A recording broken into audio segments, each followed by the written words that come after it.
지난 19부 우리는 무신정변 이후 정준부와 경대승을 거쳐 천민 출신 이민이라는 희대의 폭군이 고려를 지배하는 어두운 시대를 보았습니다.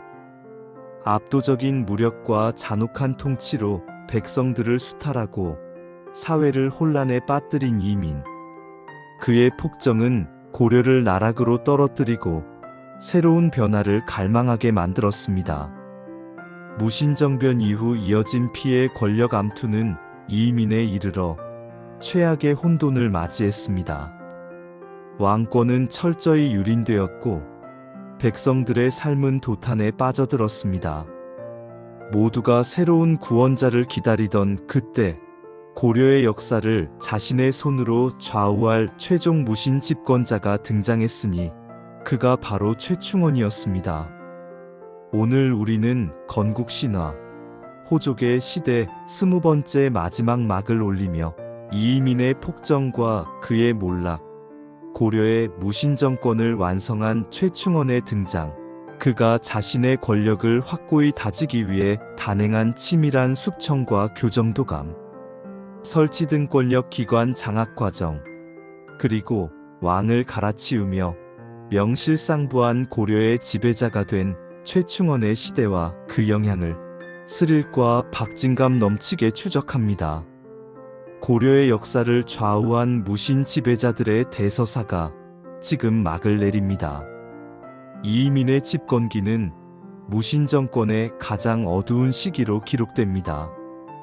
천민 출신으로 최고 권력자가 된 그는 압도적인 무력과 잔혹함으로 고려를 지배했습니다. 자신의 아들들을 요직에 앉히고 막대한 재산을 수탈했으며 전국 각지에서 밀란이 끊이지 않았습니다. 고려의 왕인 명종은 이민의 폭정 아래 철저히 무력화된 허수아비에 불과했습니다. 이민의 오만과 방종은 극에 달했고 그는 자신의 권력이 영원할 것이라고 착각했습니다.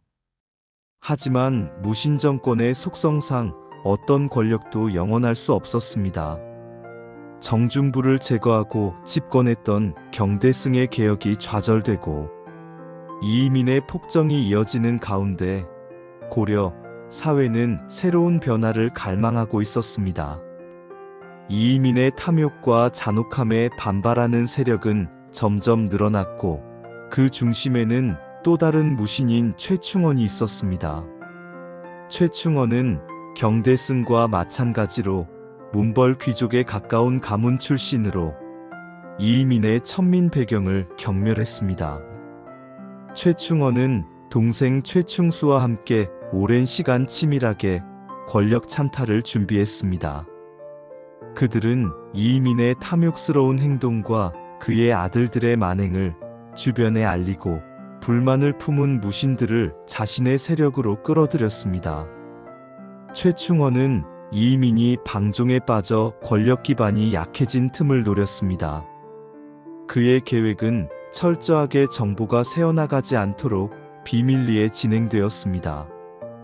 1196년 최충원은 동생 최충수와 협력하여 이민을 제거하는 데 성공했습니다.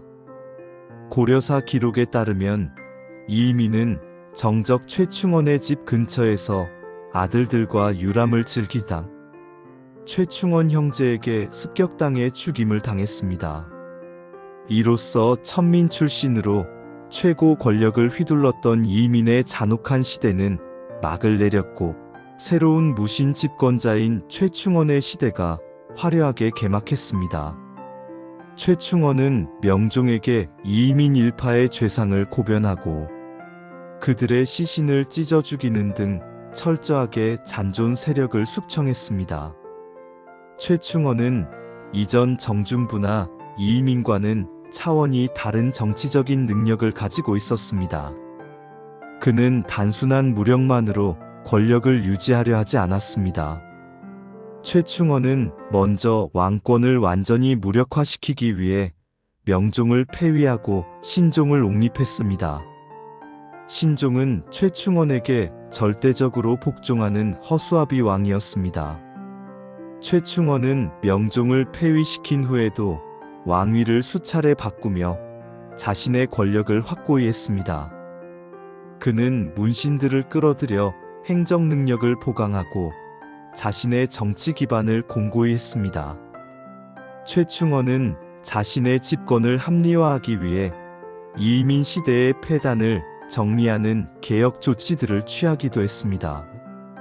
토지 겸병을 금지하고 불법적인 재물을 환수했으며 승려 폐해를 단속하고 부패한 관료들을 파면했습니다. 최충원은 자신의 권력을 체계적으로 유지하기 위한 새로운 통치 기구를 마련했습니다. 1209년 그는 교정도감을 설치하여 최고 인사권, 군사권, 재정권, 감찰권 등 고려의 모든 국정을 장악했습니다. 교정도감의 수장인 교정별감은 최충원, 자신이 겸직하며 고려의 실질적인 지배자임을 명확히 했습니다. 또한 최충원은 자신의 신변을 보호하고 권력을 유지하기 위해 도방을 확대하고 강화했습니다. 도방은 경대승이 창설했던 사병 집단이었는데 최충원은 이것을 규모와 전력을 증강시켜 무신정권의 핵심 군사력으로 만들었습니다. 이러한 기관들을 바탕으로 최충원은 고려 500년 역사상 가장 강력한 권력을 휘둘렀던 개인이 되었습니다. 최충원의 집권기는 고려 무신정권의 절대 권력기였습니다. 그는 정변과 숙청을 거듭하며 고려 조정을 장악했고 자신의 아들들에게 권력을 세습하여 최씨 무신정권의 기틀을 다졌습니다. 이후 최씨 정권은 최충원, 최우, 최항, 최이로 이어지며 고려 후반기 약 60년 동안 철저한 독재 체제를 유지했습니다.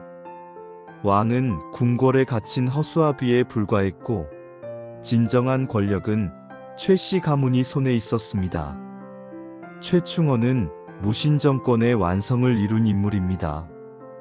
그는 강력한 군사력을 바탕으로 권력을 장악했지만 정치적인 능력과 권모술수를 통해 체계적인 독재 체제를 구축했습니다. 그의 등장으로 고려는 칼과 권모술수가 지배하는 완전한 무신 국가가 되었습니다.